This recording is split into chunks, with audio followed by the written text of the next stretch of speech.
Victor Wembanyama just had a 41-point, 24-rebound game in double overtime on the road against the defending conference favorites, and somehow that's not even the most unsettling part of what's happening in this series. The unsettling part is that nobody can fully explain what they're watching. 2 playoff games in, and the NBA world is already splintering into 2 camps: the people trying to figure out how to stop him, and the people slowly realizing that nobody actually can. And now Charles Barkley's involved, which means things are about to get interesting. Welcome to Hoopsville. If you're new here, subscribe, drop a like, and don't go anywhere, because this one is worth every second. Here's where the story really starts. After Game 2, the internet exploded with one narrative. Oklahoma City was being too physical with Wembanyama, and the league needed to pay attention. Fans were treating every contact foul like an act of war. Commentators were talking about rough playoff basketball, and suddenly the entire discourse shifted from how dominant is Wemby to is anyone going to protect him? Charles Barkley sat down on Inside the NBA, looked directly into the camera, and essentially told everyone to calm down. Not politely, but in that pure, unfiltered Barkley way that makes you stop scrolling and actually pay attention. His argument was simple. Hartenstein put a body on a 7'4" unicorn and made him work for his position. That's not dirty, that's just defense. And the fact that half the league was acting scandalized by it said more about the state of basketball discourse than anything happening on the actual court. What made Barkley's point land even harder was the detail he added almost as an afterthought. Wembanyama himself wasn't complaining, not even a little. No sideline frustration, no heated exchange with officials, no visible irritation. If anything, Barkley described him as almost calculated about the whole thing, like he was mentally filing away every adjustment Oklahoma City was making and quietly preparing his response. That composure, in only his second NBA playoff series, is not normal. Most young players who get the star treatment their first season arrive in the playoffs and get rattled the moment a veteran team starts making things uncomfortable.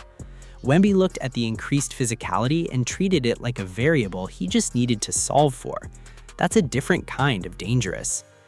But here's what the physicality conversation was actually distracting everyone from in this part of the series, and this is the part of the series that nobody is talking about loudly enough. When San Antonio takes care of the basketball, Oklahoma City has no answer for this team. That's not a fan take. That came directly from Charles Barkley, one of the most respected analysts in the sport, saying it plainly on national television. The problem isn't the Spurs' ceiling. The problem is the floor they keep dropping to every time turnovers start piling up. 20 turnovers across 2 games, and a significant portion of them trace back to Stephon struggling against OKC's perimeter pressure.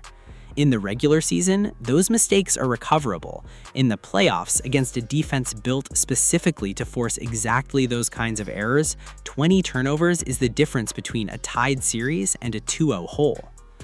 This is where the series gets genuinely fascinating from a basketball strategy standpoint, because it stops being about stars and starts being about systems.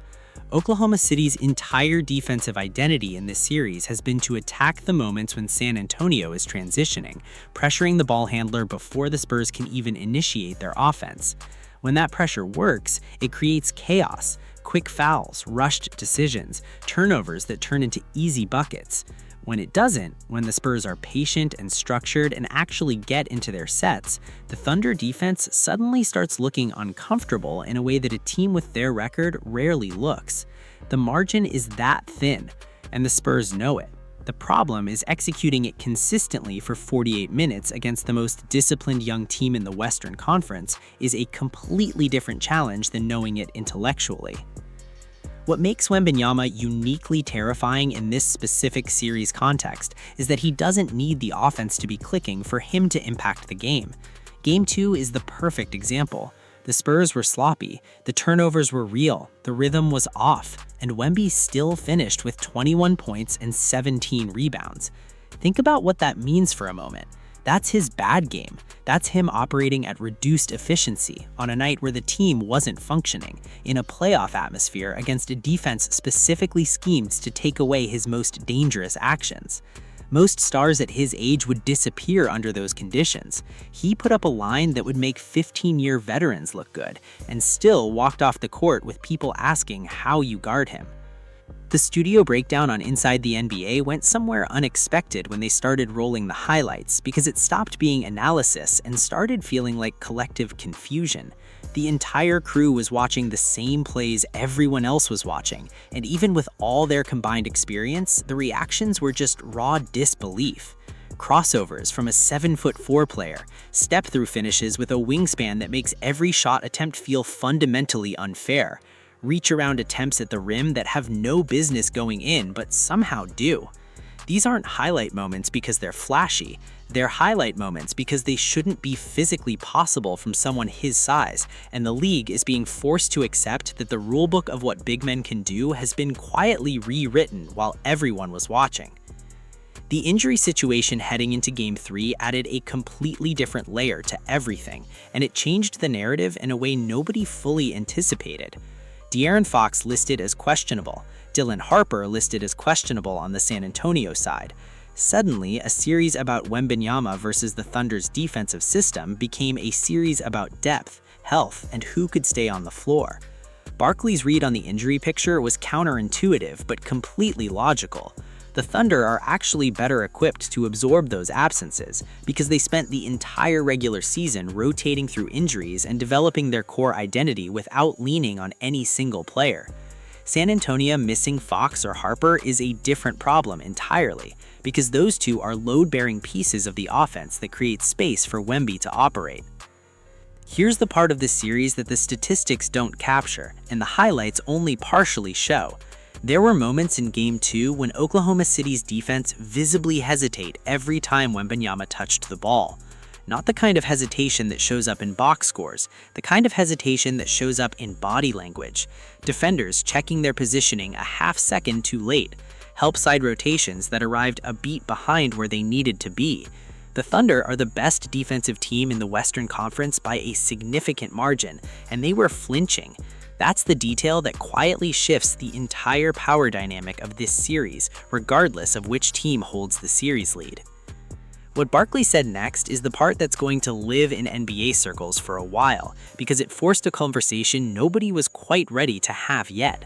The implication in everything he said about Wembanyama, the turnovers not being his fault, the physicality not affecting him, the defense not having real answers, was that this player is already forcing a best player in the world conversation, not as a future projection, but as a present reality. That's not a media narrative being manufactured for clicks. That's a Hall of Famer watching playoff basketball and reaching a conclusion he might not have predicted himself 2 years ago. When someone who has seen everything this sport has produced since the 1980s sounds genuinely surprised watching a 21-year-old in the playoffs, that means something. The Spurs heading home for Game 3 with the series tied changed the entire atmosphere of the conversation around this team. San Antonio hasn't had a playoff atmosphere in years. The roster construction has been a slow rebuild, and the fan base has been patient in a way that fan bases are rarely. Now they get Wembanyama in the playoffs at home in a tied series with a chance to take control. The arena was going to be at a level of energy that young players either rise to or get consumed by. And based on everything that happened across 2 games, the honest question wasn't whether Wembanyama could handle it. The honest question was whether Oklahoma City had the defensive answers to slow him down in that environment. The deeper story of this series is really a story about timeline acceleration. Wembanyama was supposed to need 2 or 3 seasons before these conversations started. The narrative coming into his rookie year was about patience, about development, about not putting too much on a young player too fast. That narrative lasted approximately 1 calendar year before the league started catching up to the reality that this player was not going to follow a normal development curve. And now, in only his 2nd postseason, the conversations have jumped so far ahead of where anyone expected them to be that even the people who were most optimistic about his ceiling are doing recalibrations. What the Thunder deserve credit for, and this gets lost in all the Wembanyama coverage, is that they made this a real series when it probably shouldn't be one on paper. The Thunder forced turnovers systematically, made San Antonio play at an ugly pace, and found a way to win a game despite Wembanyama being genuinely dominant for long stretches. That's not nothing. That's a championship-caliber team doing championship things against a player who is supposed to be unguardable. The fact that the series is tied is a testament to their organizational depth and their defensive scheme.